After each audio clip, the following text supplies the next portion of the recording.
Alright guys, welcome back, and today I'm going to talk about the Ranger 400 volantex.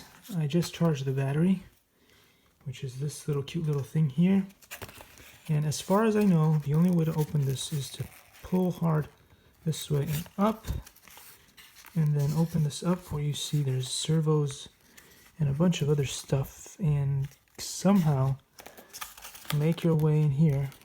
Should have brought some tweezers out to grab this cute little piece here and connect it up as such.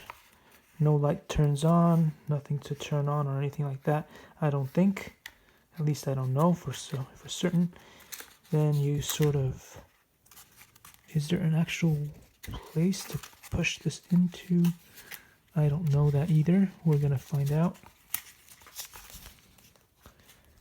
But I guess you could. No, maybe not. Maybe just slide it down like that and hope that it doesn't flop around too much when it flies. Then push this piece back in like that, and there you have it. Now in the next video I will continue on with this process. Thanks for watching.